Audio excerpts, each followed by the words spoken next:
Okay, magandang Pasko po sa inyo, sa lahat ng mga may pakikinig sa aking lugar. Ang aking pong balita sa inyo, nung araw po na ako'y bata-bata pa, ang Pasko po ng pagkabuhay ay siniselebrate ng mga matatanda. Na ito po ang araw ng dakilang Pasko para sa kanila. Kaya ngayon po, hindi na po natiintindihan ng mga murang kabataan kung ano ang diwa ng Paskong pagkabuhay. Sana po sa pamamagitan ng aking nalalaman at pinaupo ako dito ng mahal na Panginoon para magsalita, sana po'y maintindihan ninyo ang aking sinasabi na talaga po ngayon ang aking pong pagkaupo dito at ako'y pinagbibigyan ng ating mahal na Panginoon na magsalita sa tao. Na kung sakali maraming nakakapansin, maraming nakakarinig, mga kasama kong minamahal, ako po, hindi nagsasalita ng lalabis at sosobra. Kasi hindi naman po ako nagmamagaling, nagmamainam sa inyo.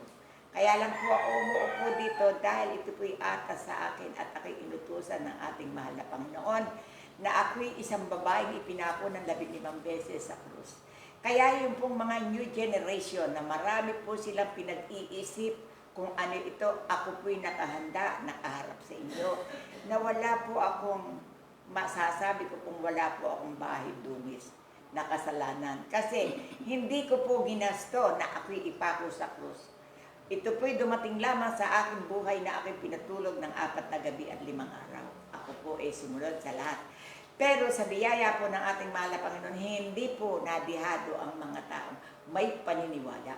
Kaya ang akin lang pong ginagamot yung mga taong marunong magdasal at may paniniwala. Kasi po maraming tao, makinig po kayo, tatamaan kayo. Marami po agad na sasabihin sa akin, hindi pa naman nila ako nakikita. Hindi pa nila ako nakikilala. Naririnig lang po nila ang taguring mother pa rin, pero hindi pa nila alam ang pakaliwa at pakanan. Kaya po ngayong araw ng Paskong Pagkabuhay, ako po nangusap sa inyo para magpaliwanag ng magandang salita at wika. Ang Paskong Pagkabuhay po, ang Pasko na ginaganapan ng mga tao noong unang dakong panahon. Pero ngayon po, ala na, hindi na po nila alam yun. Kaya kung sakali man po, ako po ang nagpagunita ng Paskong Pagkabuhay.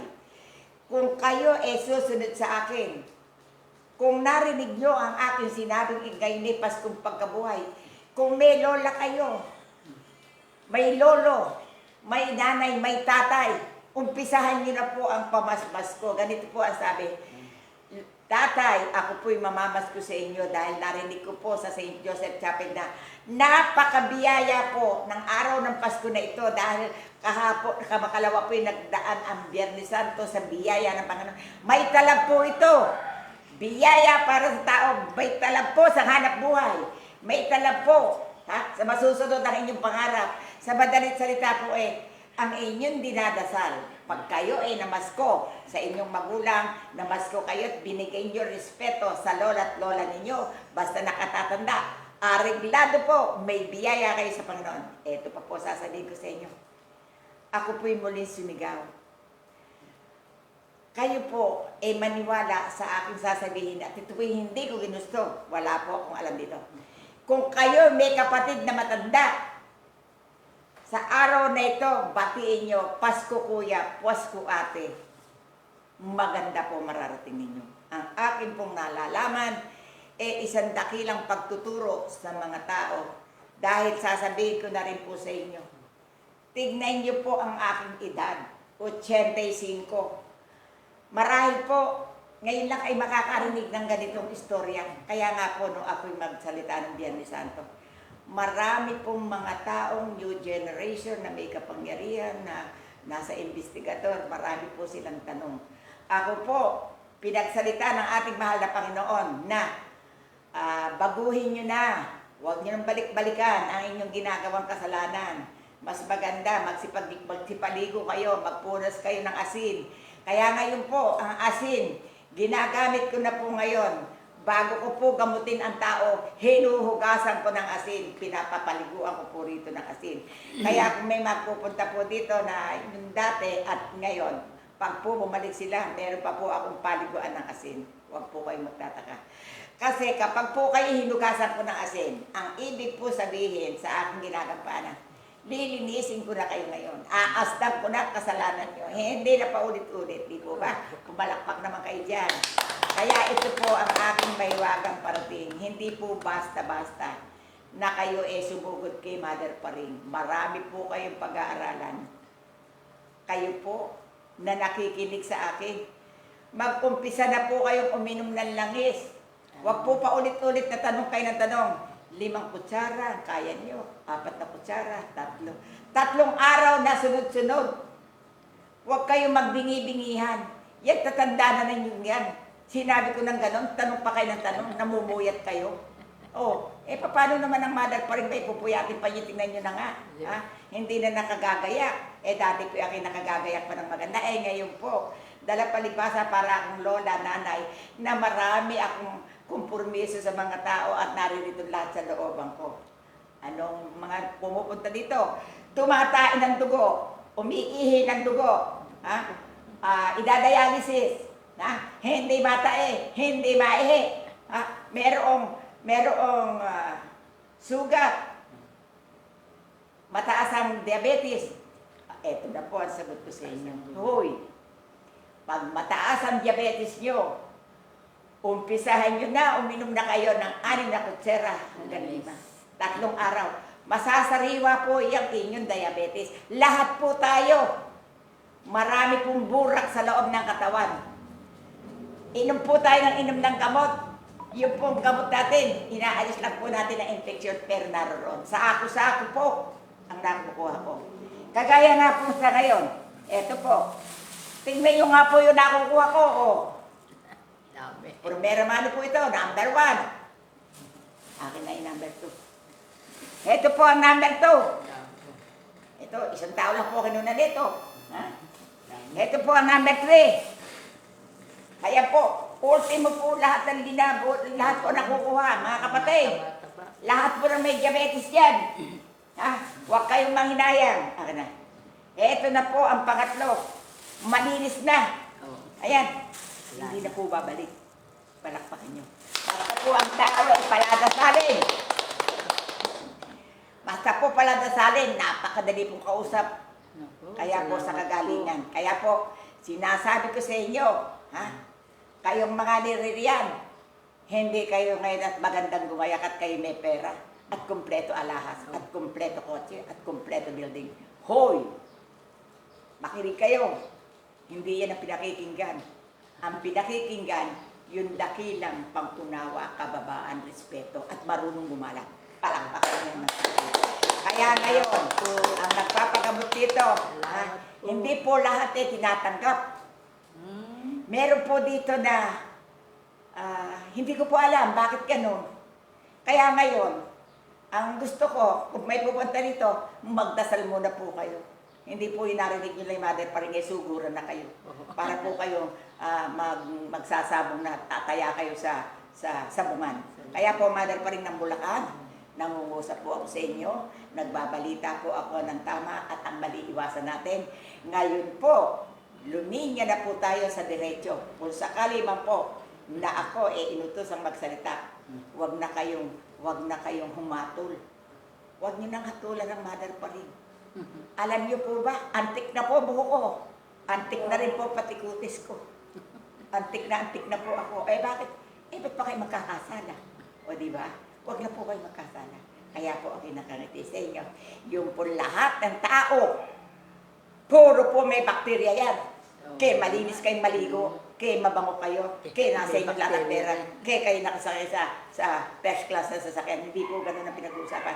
Ngayon po, ang tangi ko pong masasabi, ang mapapayong ko, langis, kababaan, kabutihan. Kung may maitutulong sa kapwa ay magbigay. Pag merong maitutulong na pa konti-konti huwag yung tatanawin nyo na, inismiran nyo na, hinutulan nyo pa. Sagot kayo. Kaya ngayong araw ng Paskong Pagkabuhay, binabati ko po kayong lahat. Wala po akong magagawa. Kung ako man po ganito ang naging istorya ko. Hindi naman po ako kumakandidato para ako yangaan. Pero ako po, Ang tinatapos ko po ay ang mission ko na hindi ko alam kung hanggang kailan.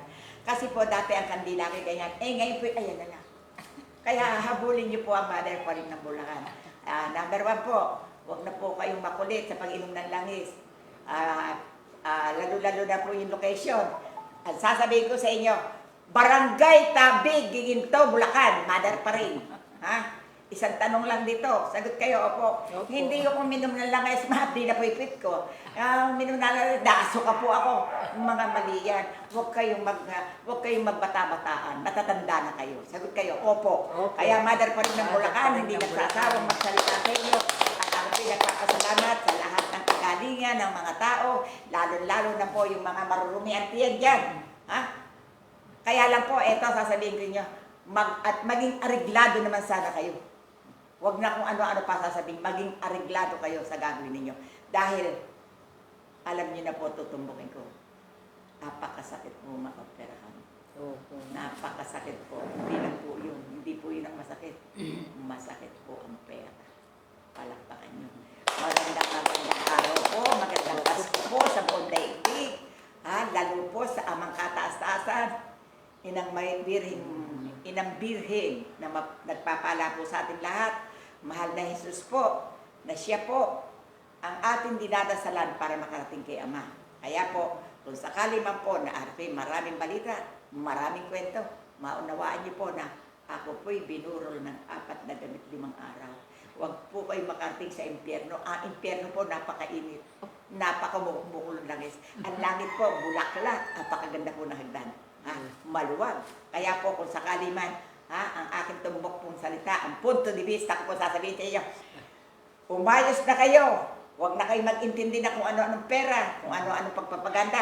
Basta magdasal kayo, ang sabihin nyo sa Diyos ay ganito, Ama, ako po ay nabuhay. Kayo na po ang bahala sa akin. Ako po ay walang anak. Kung karapat-dapat po, bigyan nyo ako ng anak. Ako po ay walang bahay. Bigyan nyo na rin po ako ng bahay. Pagdadasal. Wala po akong hanap buhay. Ako po ay bigyan nyo na po. At ako po sana'y masilip ninyo na ako po ay nalulukot. Walang pagkain at marami pang iba. Kaya isang maliwanag na tagumpay ng Mother pa rin ng Bulacan na kayo ay nakarating dito, na ipinagdasal ko kayo sa pamamagitan ng hiwaga ng kandila. At PS po, mahal na Ama, kami po ay naririto. Idinadalangin po namin ang pagkakaisa ng mga bansa-bansa. Paglubayin mo po ang kanilang mga isip at damdamin na huwag maging makasarili. Napakamahal po ng gasolina. Nataas po lahat. Kaya Ama namin nasa langit. Ito po hiling namin lahat sa Facebook ng Mother pa rin.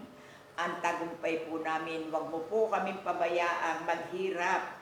Ahunin mo po kami sa aming ninanais na marating, na makapag-aral ang aming mga anak sa aming kinukunting kinikita. Huwag na po kaming madialysis, huwag na po kaming maoperahan, matain na po sana, at mawala na po sana ang diabetes. Magandang umaga po sa inyo lahat. Kuya, ano masasabi mo sa ginamot ko sa iyo? Tayo. Magsabda kaya, marap ka sa audio. Okay. Ako po ang masasabi ko, ngayon pong araw ng linggo ng pagkabuhay. Nakarating po ako rito kay Mother pa rin para magpagamot. At ako naman po ay nakaramdam ng ginhawa. At ako po ay nagpapasalamat. Yun lang po at maraming pong salamat ulit. Ako halatan pa ang dumi. O ikaw ate, tayo. Itaas-pisa na ako. Pero po, ayan po ang sa kanya. Teka. Ito po ang kay ate. Ito po, ito na po, malinis na ako. Ito po, malinis na. Malinis na po. Kaya po nalilinis talaga. Sige, salta ka. Maraming Marap salamat. ka doon. Maraming salamat po, Mother pa rin. Yung isang linggo ko pa gustong magpunta rito. Butit ito nga po, sabi pumunta ka tayo doon. Sabi ko na nga ako sa iyo, pumunta tayo Kaya siguro kaloob ng Panginoon Diyos na kami talagang papuntahin dito ngayon. Salamat po, Mother pa rin. At ako po dito may panalangin. Amen. Sige, Ako po nagdadasal para sa inyo. Sagot kayo, Ama, kung karapat-dapat, kayo na po ang magbukas. Kayo na po ang mag-ayos. Yun po ang pray ko sa kanya. Sa ngalan ng Ama, ng Anak, ng Liwanag, ng Espiritu Santo. Amen. Bye-bye. Mother, yung pong paani. Ate, narito pa tayo. Adun.